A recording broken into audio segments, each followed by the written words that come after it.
but at 12 Rules for on Twitter. I'm Sam. I'm Alex. We're talking today about fascism.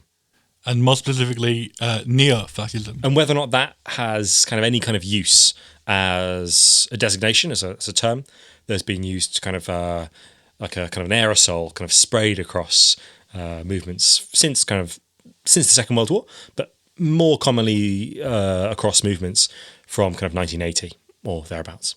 Alex, give us a brief rundown of what neo-fascism is supposed to be, and then maybe you can give us a kind of a spicy take on whether or not it's useful. There's several different uses that the word fascism and neo-fascism is put to. So there's the academic kind of way of thinking about it, which is much more like a kind of a periodization of kind of like far-right extremist movements. And in this kind of conception, you have like fascism, which happened with like a proper movement that happened in Italy and in some extent in Germany in the interwar and during the war. And then everything after that is then deemed neo, after fascism. There are other uses that I put to certain kind of like people who are like trying to rehabilitate like kind of certain far-right ideas will like kind of use the word neo-fascism almost in a way to soften it and to kind of like take away some of the sting from like what the kind of the ideology behind it, the political movement actually entailed. I think it's as anti-fascists, I don't think there's much use to using the term neo-fascism in our propaganda. It's much fascism, for all like the right complaints about it being used as a slur, it's a very effective slur, and putting neo on the front does, I think, kind of take away some of the kind of like, he's not really a fascist anymore, he's a neo-fascist. Oftentimes, the use of it is it's difficult because I don't think World War II should be seen as this kind of like cataclysmic kind of like end point between two periods, or like kind of a border between two periods. It too often kind of like implies that the fascists went up to 1945, were then defeated, and then some new kind of fascists kind of sprung into life, and they are the neos. And I think this is kind of there is a lot of like study on World War II fascism, but there is not like kind of any study about the bleed through or the crossover or like kind of the political legacy that they gave. It's important to keep in mind that a lot of these kind of neo-fascist movements, all the way through to the 1970s, had leaders and key activists and organisers who were part of fascist regimes and were like young kind of soldiers and like fully committed political ideologues. Even today, people in the AfD, the Alternative for Deutschland, are the direct descendants of people who were leaders in the Nazi Party in Germany. So there's like continuity even until the present moment. So this border is like pretty unhelpful. I have to say, I think in every other respect, I think I disagree with you. Okay. I think there is a real transformation that happens after 45. And there's also a transformation that happens again sometime around this kind of late period of late 1970s into the 1980s. And I think there are actually different ways of talking about these different movements. And for example, and a lot of it turns around the fact that the Second World War and indeed fascism comes to be associated not so much with Italian fascism, but actually more properly with, or more strongly rather, with Nazism, and in particular with the Holocaust. And the difference between pre-45 fascism and post-45 fascism is that there is no possibility of something like benefit of the doubt. You couldn't say that, I was really interested in the kind of socialistic aspect of early fascist movements, and I really wanted to have a strong working class, etc., etc., etc., and I was worried for my nation. After 45, after the Holocaust has come into kind of public light, you can't say that you didn't know. And so there is actually a strange kind of moment in after 45 where I think this designation of neo from 45 to 80 actually doesn't designate a softening, but actually it's just the hardcore people who are left behind, who have seen the Holocaust and either A, forcibly denied it, or B, said, yeah, good. And these are the really kind of hardcore people who survive in this period from 45 through to 80. What happens then after 80 is that we enter into another phase of neo-fascism. And I think this is where like the term becomes actually like more useful. And these neo-fascists are more electorally inclined There's less like kind of overt street violence from these fascists, so it does remain in some extent. And there's also a sense in which they don't require the same kind of overwhelming commitment to the fascist movement. They don't require you to kind of submerge yourself in the fascist like kind of moment totally in the same way that classical fascist and classical Nazi. We should make that distinction. There is an important distinction there. Classical fascist and classical Nazi movements did require. I think I understand what you're saying, definitely. I disagree that there was like a shearing away and a hardening, and I don't think the Holocaust was like the immediate shock to like the general like Western Europe kind of cultures that is often thought about now. I'm not saying it was an immediate shock. Holocaust studies and like very public remembrances and stuff, and rightly so. There is a very strange period in the 50s and early 60s when it wasn't until like Eichmann's kind of trial in Jerusalem that it really became like a bench point of human depravity. This is one of the points that's made by Angelika Fenner and Eric D. Weitz in their Fascism and Neo-fascism introduction, which is a fantastic book, and I think we should recommend that book like more strongly than we recommended anything else kind of before. The introduction to Fascism and Neo-fascism gives a really, really solid kind of run through of all the different theories that people have made of fascism to date. I guess it depends what use you're putting the neo to. As in academic use, it's useful to make the distinction, mainly because the fascists who survived into the 50s were dealing with the legacy of defeat. They were dealing with the legacy of being the losers, of like their ideology collapsing in on itself, and being like kind of beaten by communism, beaten by like kind of these big liberal capitalist powers. But they dealt with those legacies, I think, in different ways. There was a hardening in some groups, in some kind of time periods. There was like a move into like overt like terrorist political violence.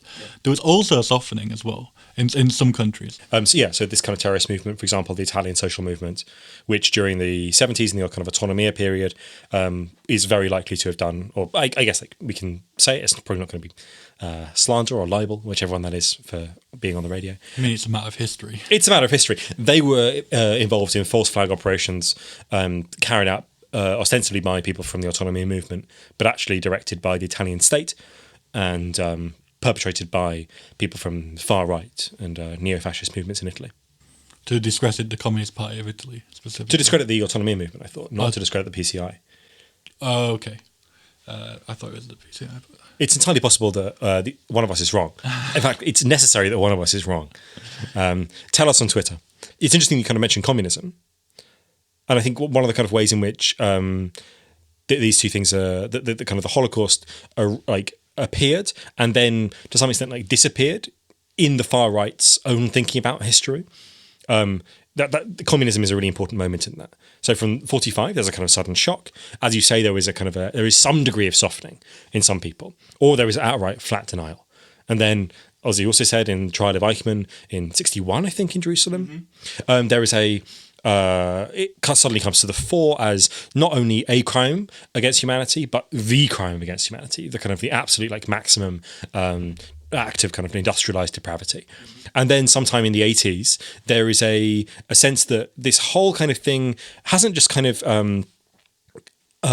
is no longer that it's not central as a crime, but that it's also anti-communism and critique of the Soviet Union has come to the fore in a way that means that actually the crimes of Nazism for people on the far right seem to be kind of essentially equivalent.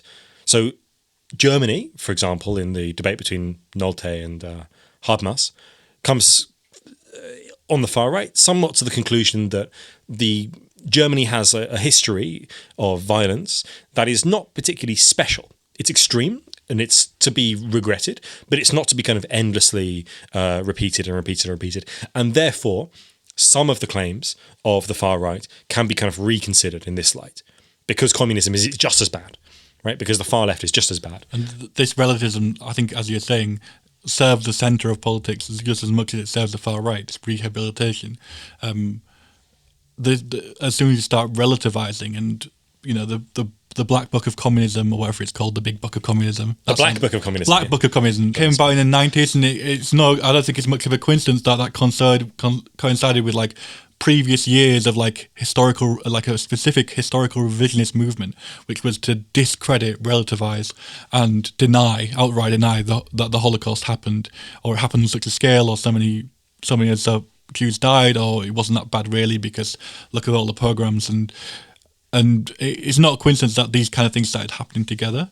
And in many ways that probably like laid the groundwork for like a lot of these kind of radical right parties who are gaining power now.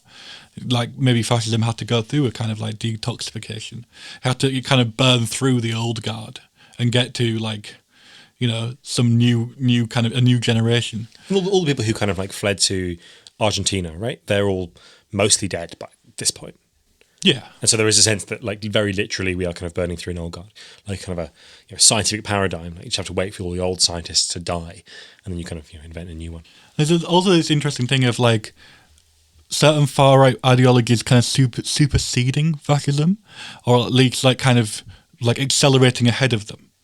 I'm thinking more like kind of the ideology of Alexander Dugin, who we didn't mention in the introduction episode, who is going to be a key figure in our later discussions, because his kind of fourth political ideology is so influential to a lot of far right groups in Western Europe. This idea of America encroaching on like kind of an innocent Europe, like a victimized Europe, and the need to like create a multipolar world in order to fight against that. You also have the kind of cultural right-wing Gramsciism of the new right, and then following from then almost completely directly generation identity and a broader identitarian movement, which again kind of has this pan-Europeanism, which is quite in many ways is hostile to the kind of like the straight ultranationalism of like the fascist parties of the past. There was never like a fascist international. There was never like a cooperation across borders. There was an uneasy alliance of parties who have vaguely kind of similar kind of outlooks and ways of doing things. And you had a lot of countries that were like kind of glommed onto the side of it. There was never like an organised kind of Comintern. I mean, Mosley in the alternative for the 47, Oswald Mosley, was arguing for a kind of pan-Europeanism, like more or less immediately after the war. So I'm not sure that's like particularly kind of like distinct from fascism. I think that possibility of kind of pan-Europeanism is just kind of a shift from one mode of racism onto a more kind of civilizational discourse of racism, which seems to be kind of like still. I think that's more grappling with like the whole National Front thing of no more brothers' wars. Yeah. No more wars against white people, but we're still going to be welling with the nationalism, we're still going to be welling with the patriotism and the country and the nation, rather than a kind of like, just to go back to generation identity, and this is not the episode on generation identity, but it is such an alien thing to the far right in the UK to have a kind of unity with white people in Ireland. Like generation identity have like a Welsh, English, and Irish kind of section, and anyone who like kind of like has studied like the far right knows that it's heavily indebted to like far right unionist politics, which would like be horrified by this kind of like let's all be together with the Irish kind of thing. Is completely like alien, and perhaps this is why generation identity hasn't had the traction it thought it might have. Do you think that's possibly because, I mean, of course we can go into maybe it's kind of a not so interesting, but the kind of a shifting in like the designation of who is properly white, and at least at some point in history, the Irish weren't properly white and the Italians weren't properly white, and this kind of thing. Is there a shifting away from kind of skin color style demarcations of racial identity towards things that are more kind of like culturally oriented, and therefore we might say the thing that survives from the Second World War is not Nazism, but is in fact Italian fascism, which was racist in lots of ways, but wasn't racist in the same kind of like way. Yeah, I mean, of course, those people still exist, and those people still go to Blood and Honor gigs, and they still kind of listen to Screwdriver or whatever the neo-Nazi bands are nowadays, and do Sieg Heils. But yeah, the hegemonic kind of far right kind of zeitgeist is ultimately rooted in kind of the call to action of Mussolini rather than the kind of grinding state of Nazi Germany, which is perhaps maybe a kind of a symptom of fascism being out of power for so long, is that they have to return to a kind of like movementist, action-based kind of way of operating, rather than the kind of totalizing state kind of way of operating. Maybe this is also kind of like, this is actually quite present throughout fascism, is a real tension between a set of kind of ideological notions and a kind of action principle that wants always to simply kind of act in some sort of definite way, to be decisive, to make decisions and to hold on to power. These are things that are kind of at the core of fascism. And fascism, for example, in some readings, just kind of takes on various kind of ideological formulations. But ultimately what is at the core of it is this kind of will to like pure power. And therefore this kind of move towards kind of activism, I guess you could call it, in generation identities formation, is not actually so historically kind of like unusual. But obviously you can go too far in that analysis and say that, you know, of course, fascism is not purely constituted by an action principle. It obviously has like particular ideologies. I was wondering if we could think about the move from fascism to neo-fascism as not so much a kind of like just kind of carrying forward or a diminishing of some kind of total unified kind of package of fascism, but as a circulation of particular techniques which can be kind of pulled apart from each other. The mass rally as a technique, the various kind of propagandistic techniques, various kind of notions of racial identity, political terroristic violence as a technique, all these kind of different things that that classical fascists did use. And you can think about them as kind of being pulled apart, reassembled in various formations over the course of the next kind of 70 years until the present. So I think this allows us to be like clearer. We no longer have to think about whether or not, in a kind of yes/no way, fascism was kind of carried out of the Second World War, or whether or not it wasn't. But we can say that certain techniques circulate, certain ideas circulate, certain kind of strategies, tactics circulate. Yeah, I think I think it's quite a useful way of thinking about it, especially if you consider the kind of situation today in the radical right. There's a very key difference between people like Geert Wilders and people like very authoritarian Catholics.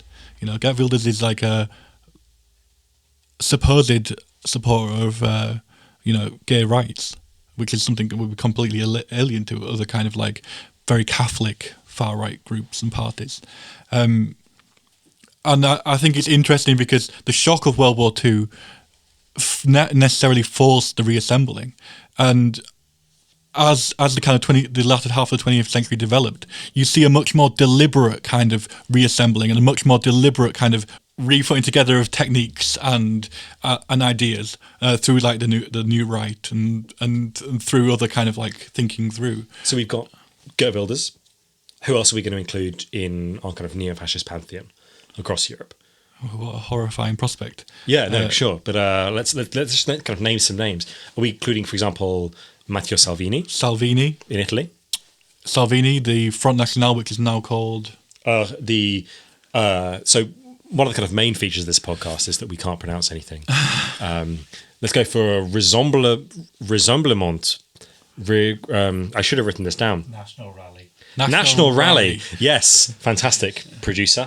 But the Golden Dawn, which is like quite an extreme, variation. I would say the Golden Dawn are neo-Nazi rather than neo-fascist. Right, interesting. I kind of agree, but like people would put them in the same kind of level, and of course they do have certain links to certain figures across parties and across kind of movements. One of the kind of people who was trying to assemble this kind of bunch of disparate movements into something kind of coherent and also quite like more forceful was, of course, Steve Bannon.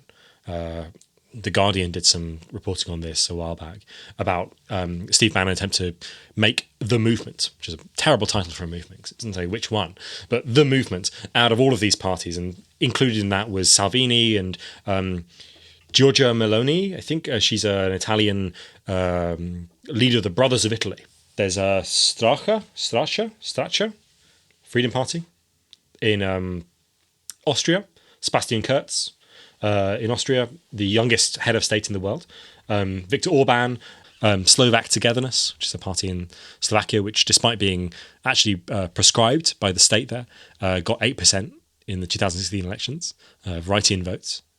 So it's quite like a kind of ragtag group of people. There are some Salazarists in Portugal, who might include, and Phalangists in Spain.